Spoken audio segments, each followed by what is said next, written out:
very meaningful to me. So it was very meaningful to be a part of that night. But it also, it was an ending of the Broadway run, but it was certainly not an ending of the life of the show, because the show has had continued life, and I think it's just going to be one of those shows that always will have continued life. I know as of late, and this is something that I actually didn't realize was still going on. The show has been gone for a couple of years. There was this run on this past Halloween of like bringing back Broadway stars for Halloween costumes, and I know some people have the Mark costume. What is it Yes. like to be a Halloween costume and cosplaying for a character you originated? How does that feel? I love seeing cosplay. I mean, I'm not into cosplay myself so much, because I mean I get dressed up for a living all the time. So Obviously. it's but I love seeing cosplay. It's really fun to see all the different versions of whatever fandom people have relationships with. And I recognize what cosplay really is an expression of, it seems to me anyway, an expression of deep love and affection and respect. So that's how I experience it. It's true. It's very, very true. Now, when I actually set this interview up with you, I wasn't looking at a calendar, and then I realized we're at the 10-year anniversary of the movie, and I didn't even realize that at the Oh time. yeah, yeah, like the end of the month, yeah, right Yeah, around Thanksgiving. it didn't click, and I was like, well, I'm gonna put this up around Thanksgiving weekend, and I'm like, oh wow, it's the 10-year anniversary of the movie. Now that we're 10 years later, that movie came out, and I always say, that's one of the only musicals. I don't see movies twice in theaters very often. I don't. Money, obviously, I can't do that.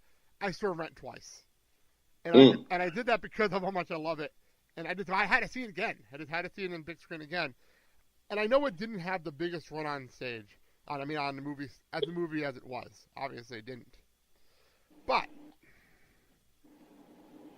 as we hit the 10-year mark, let's look back at the movie. And I have to admit, they said it on the documentary that you guys looked almost better in the movie than you did when it came to the Broadway show.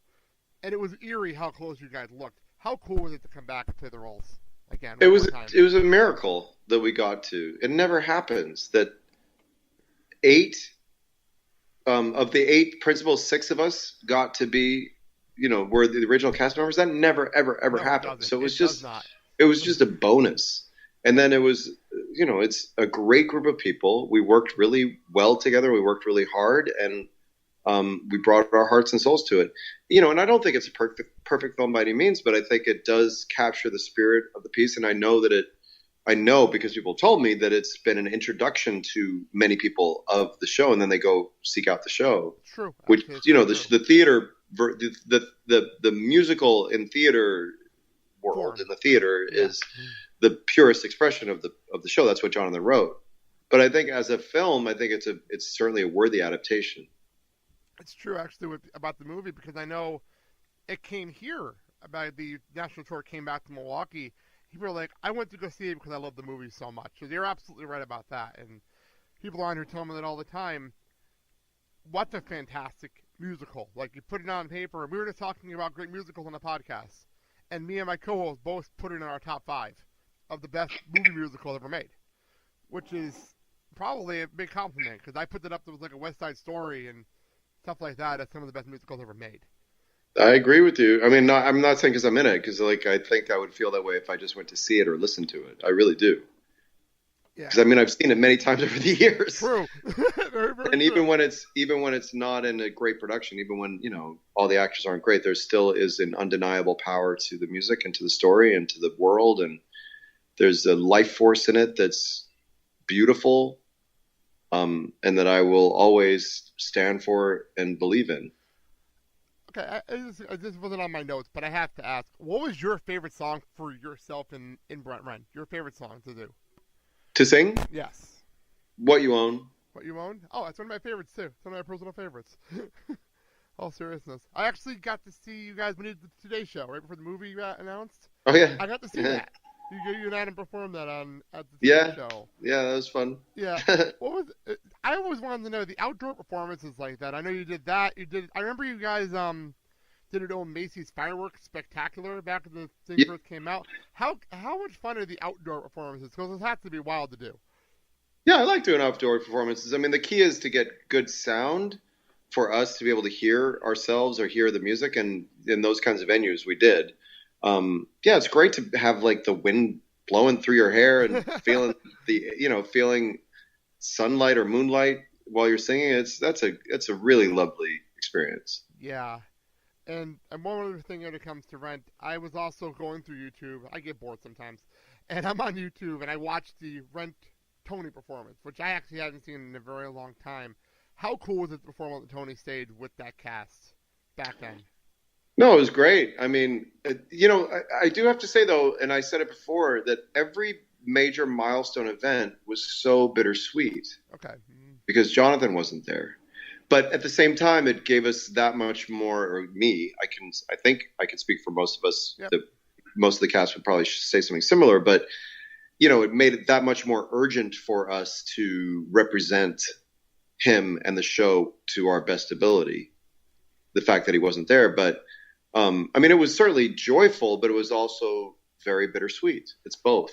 Understandable. Understandable completely. Let's move on. I do have a couple things I want to bring up outside of the Rent world.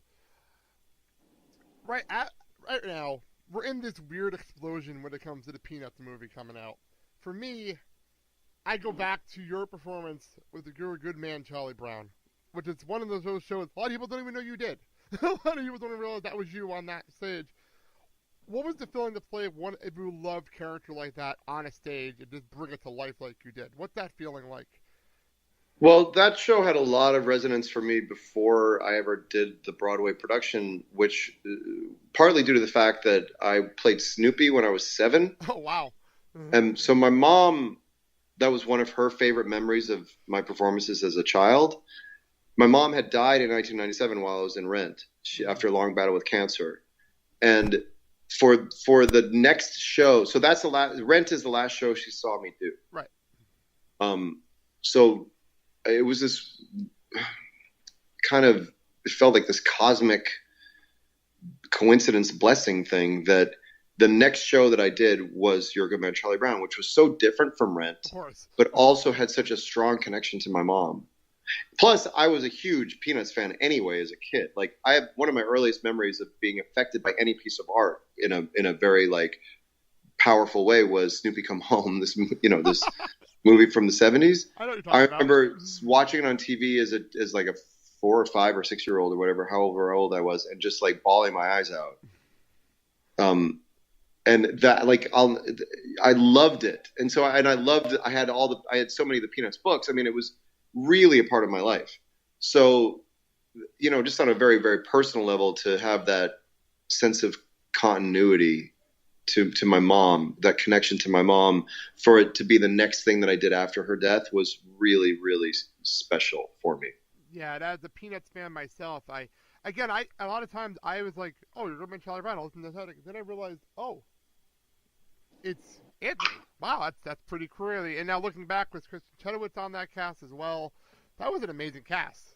Yeah, it was a great cast, and it was a really wonderful experience. It was, we worked very well together. We worked really hard on it to, bring all of the joy and heartbreak and humor out of it that we could.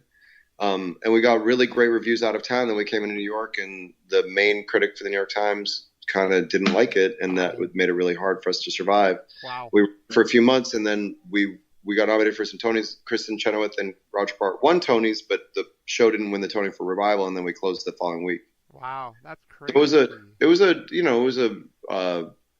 I keep using the word bittersweet, but it was a bittersweet experience in that sense too. Well, at least you got to do the role, which is It was a great experience, but it was also like, it was a bit of a bummer that it didn't get to last longer because the audiences that came really loved it. Yeah, I know the soundtrack's fantastic, and that's how I know it, is through the soundtrack, and I listen to it a lot. Because I know, like, You're a Good Man, Charlie Brown is just one of my cheer-up songs, that first song. It's just one of my cheer-up songs all the time. I love that song so much. And Happiness is a beautiful song. It's an amazing song. It's an amazing, amazing song. Now we move on. I'm going to fast forward a bit, and we're now in If Then. I didn't know much about If Then before the Tony Awards. I'm not going to lie. I live in Milwaukee now. I don't live in the East Coast anymore. So I didn't know much about If Then. And I tried to explain it to some people. Try to explain If Then to me so that I could try to explain it to people now. What is If Then about? It's about Idina Menzel's character, Elizabeth, moves back to New York after a divorce to sort of start her life over, to hit the reset button. Mm-hmm. And it starts the day that she gets back.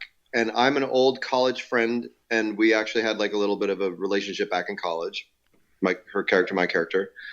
And then she also has made a new friend that she, like, in her building, they like became fast friends. Like, they hit it off right away. So she meets up with both of us in the park the day she gets back, and then she goes either with me or with her new friend, and the show follows both storylines. Wow. This one little choice that she makes has all of these ripple effects. So it's a show about exploring, the nature of the choices we make and how we affect ourselves and others in our lives. And it's a very kind of grown up, there's a sense of, I don't know if it's magical realism exactly, or sort of allegory, this sort of mystical, going back and forth between two timelines. But it's very much grounded in like real world people, real world concerns, love and life and loss. Mm-hmm. And it's got a lot of humor too, but it's a very sort of grown up, exploration of some really, I think, very universal themes of what it means to be alive. I know the soundtrack. I fell in love with a couple of songs. I'm like, this is just great storytelling. This is amazing storytelling in music, because it doesn't happen very often. When you have a soundtrack, I can be like, wow, this is amazing storytelling. And to have you and Indina back on the stage together must have been amazing. Yeah, no, it's a real pleasure, and I think, the writers wrote it with us in mind, and so that our history, our dynamic, our chemistry informed, how they approached writing the relationship between our characters, and I just think it's been a very dreamy experience. It's like extra. I get to do extra stuff than I ever thought that I would. Well, obviously, we mentioned at the beginning, you're on the national tour. What's it like to be on one of these national tours? Like, I did it with Rent, you're doing it with this. What's it like to be on these national tours? Like, going from city to city to city to see these environments? I like traveling, generally. I like the cities that we're going to, for the most part. And, when we're in the cities, there's really good people on this tour, like, meaning good quality people, not just talented people, but right. Like pleasant and fun and easygoing and, appreciative of culture and food and, all the things you get to do when you travel. So it's a nice blend of work and play.